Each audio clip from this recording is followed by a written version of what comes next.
Cooper, righto, week one of the finals, mate.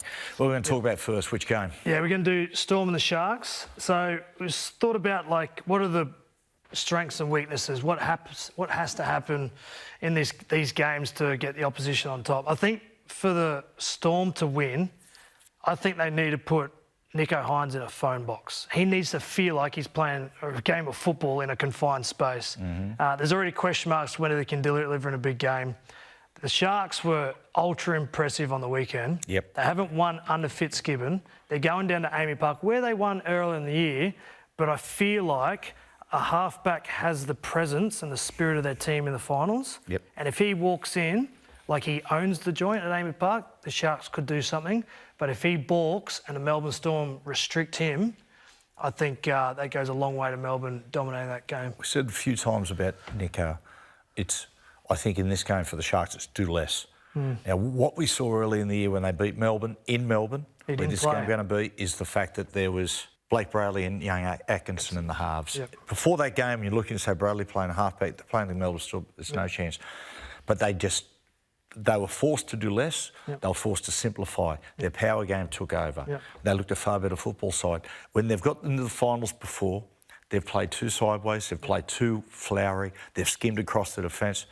I would almost, with Nicho, if I'm coaching Nicho, I almost go to him and say, in the lead up to the game, say, Nicho, I want you to go into this game almost with a fullback's mentality. Yeah, yeah. And I think, because once he gets into the battle, he'll fall into that seven role. But leading up to the game, it'll stimulate his running and probably just alleviate a bit of pressure going in. And that's the example, because on the other side of the field for the Storm, I think if the Sharks are to win down at AAMI Park, they need to stop their spine from running the football.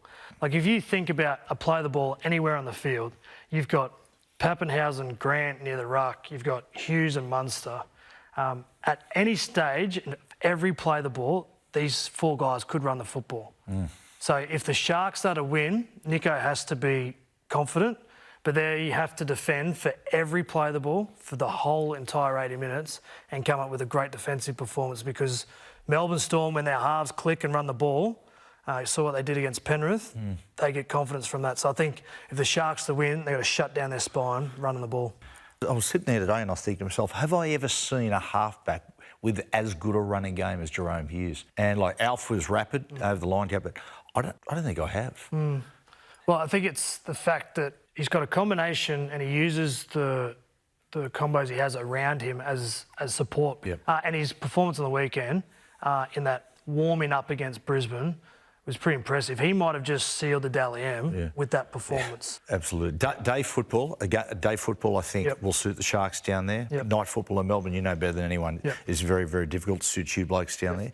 What do you think? I think it's going to be a really tight game. Yeah, I think it will be tight. I think Melbourne Storm get the job done. I think they're halves. And talk about, like, Melbourne Storm, what do they need to improve in the last couple of years to go that extra mile?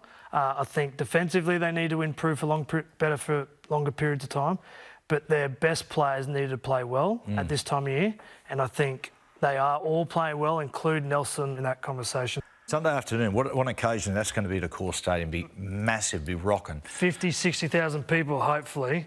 For the Dogs to win, I think they need to attack the Manly halves. Okay. Defensively, I think we'll have a look at some stuff.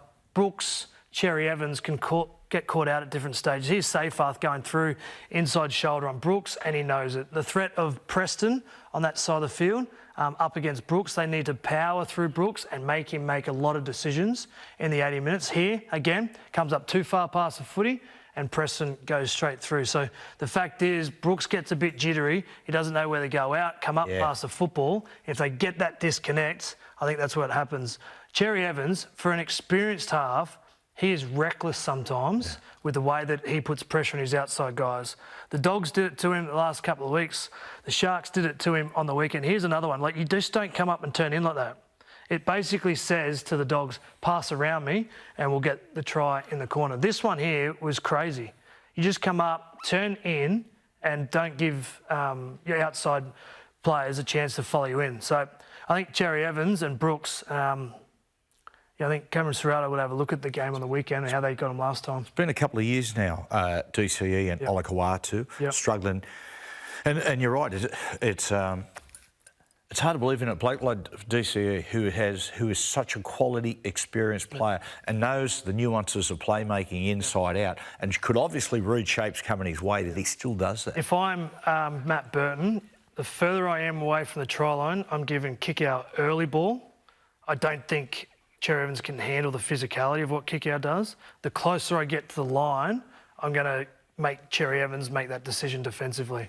So Okay. give the big fella early ball. Yep. Once you get down there, put a lot of decisions around Cherry Evans. Righto, Coops. This is a game of whoever dictates the style of the fight will probably win, because you got mismatches. Yeah. You got dogs whose forwards are smaller, lighter, more skillful, bit of football IQ, and the big, powerful Manly pack. Yeah, the Dogs have been on the skids defensively the last couple of weeks, but I think the Cowboys just show the blueprint to the whole competition how to beat the Dogs. The way that they played the Cowboys was powerful and short passes through their middle. Create ruck speed, retreating defence, and then you go at them again with either a show and go or a short pass. So I don't think going around the Dogs is the approach. It's about going through them.